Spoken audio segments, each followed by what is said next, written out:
इस पार्ट की शुरुआत में हम देखते हैं कि साइरस और ओफिलिया ने उन सभी को वहाँ घेर लिया होता है, लेकिन बाद में वो दोनों आपस में ही लड़ने लगते हैं और उनकी लड़ाई बहुत ही ज़्यादा भयानक होती है।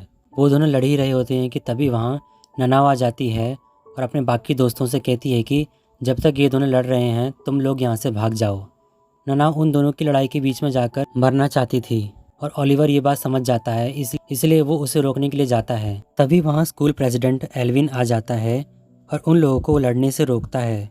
फिर वहाँ 5th ईयर की मॉनिटर कार्लोस भी आ जाती है और वो दोनों साइरस और ओफिलिया को वहाँ से भगा देते हैं। वो दोनों सीनियर्स उन सभी से कहते हैं कि शाबाश कि तुम लोगों ने खुद को बचा लिया, और कहते हैं कि अक्सर जूनियर्स के साथ ऐसा होता रहता है। और नेक्स्ट सीन में ओलिवर ननाव पर गुस्सा करता है और कहता है कि तुम लड़ाई के बीच में क्यों गई, तुम क्यों मरना चाहती थी।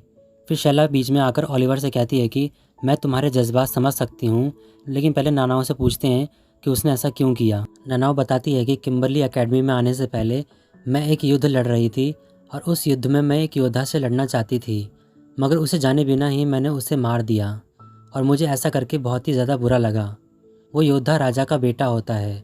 तभी सैनिकों ने मुझे घेर लिया और तभी शैला के पिता आए और उन्होंने मुझे बचाया और उन्होंने ही मुझे किम्बरली एकेडमी में आने की सलाह दी और मैं यहाँ आ गई। ननाव बताती है कि जिस एरिया से मैं आती हूँ वहाँ हमें यही सिखाया जाता है कि जिस किसी की भी रिस्पेक्ट करो या उसे पसंद करो, उसके साथ रिस्पेक्टफुली लड़ो, या तो उसे मार दो या मर जाओ। इसे शिया वासे कहते हैं। जब मैं ओलिवर से लड़ी तब मैं उसे पसंद करने लगी और रिस्पेक्ट भी, क्योंकि वो एक बहुत ही अच्छा योद्धा है। इसलिए मैं ओलिवर से दोबारा से लड़ना चाहती थी, लेकिन ओलिवर ने मुझसे लड़ने से मना कर दिया। इसलिए मैं दुखी हो गई। इसलिए मेरे अंदर किसी के लिए भी परवाह नहीं बची और इसलिए मैं मरना भी चाहती थी। शेला कहती है कि तुम अब किम्बरली में हो, तुम्हें अपने जीने का तरीका बदलना होगा। और सभी लोग उसे समझाते हैं और उसे मोटिवेट करते हैं। उन सभी की बातें सुनकर ननाव का मूड ठीक हो जाता है और वो कहती है कि तुम लोग सही कह रहे हो, मुझे इस तरह से नहीं रहना चाहिए, मुझे जीने का तरीका बदलना होगा। अगले दिन ननाव सभी के पास आती है और उन सभी से कल के लिए माफ़ी मांगती है। पीट ननाव से कहता है कि जब तुम खुश रहती हो तभी अच्छी लगती हो। इसके बाद ननाव ओलिवर के साथ चल रही होती है, इसलिए ओलिवर थोड़ा शर्मा जाता है और कहता है कि तुम थोड़ा दूर होकर चलो। ननाव कहती है कि क्या ऐसे चलने में कोई परेशानी है। कैटी भी ननाव से कहती है कि तुम थोड़ा उससे दूर होकर चलो, तुम्हारा उससे इस तरीके से चिपक के चलना सही नहीं है। पीट और गाय कहते हैं कि लगता है कैटी को जेलसी हो रही है। कैटी उन दोनों की बात सुन लेती है और उन दोनों के पीछे भागती है उन्हें मारने के लिए। वो सभी लोग तलवारबाजी की क्लास में होते हैं। रिचर्ड वहाँ फिर से आता है और ओलिवर को चैलेंज करता है लड़ने के लिए। पहले ओलिवर मना करता है, लेकिन फिर बाद में वो मान जाता है। ननाव ओलिवर से कहती है कि तुम्हारी आंखों में जोश नहीं दिख रहा है, तुम उससे जानबूझ के हारने वाले हो ना।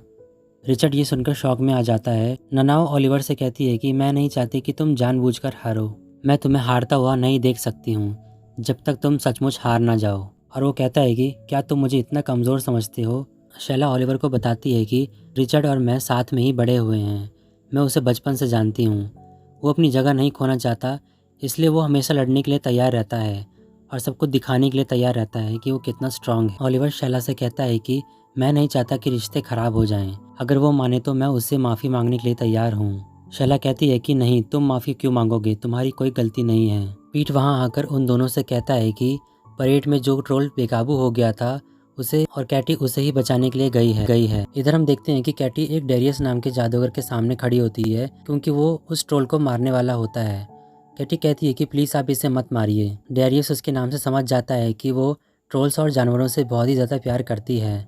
डेरियस कहता है कि तुम प्लीज़ मेरे रास्ते से हट जाओ, मुझे इसे मारना ही होगा। कैटी कहती है कि आप ऐसा मत कीजिए, मैं इसे समझाऊंगी, ये किसी को तंग नहीं करेगा। जब कैटी नहीं मानती तब डेरियस उस पर जादू कर देता है और तभी वहाँ पर उसके दोस्त आ जाते हैं। शैला डेरियस से कहती है कि आपने तो सारी हदें ही पार कर दी हैं। डेरियस कहता है कि मैं इसके भले के लिए ये सब कर रहा हूँ। तभी वहाँ 4th ईयर की मिलिगन आ जाती है और कहती है कि तुम इस ट्रोल को नहीं मार सकते हो। तभी वहाँ मास्टर गार्लैंड आ जाते हैं और कहते हैं कि अब बस बहुत हुआ डेरियस, तुम अब रुक जाओ। परेड में जो कुछ भी हुआ था उसकी छानबीन होगी, तब तक इस ट्रोल को नहीं मारा जाएगा। मिलिगन केटी के पास आती है और कहती है कि घबराओ मत, मैं तुम्हारा सारा दर्द कम कर दूंगी। गाय कैटी से कहता है कि इतना सब कुछ होने के बाद और इतना दर्द सहने के बाद तुम मुस्कुरा कैसे सकती हो। कैटी कहती है कि मिलिगन जैसे सीनियर से मिलने के बाद किसी का भी मन खुश हो जाए। तभी उन सभी के पास एक लेटर आता है। शैला उस लेटर को पढ़कर बताती है कि रिचर्ड ने नानाओ और ओलिवर को लड़ाई के लिए चुनौती दी है और हमारा थर्ड पार्ट यहीं कंप्लीट हो जाता है।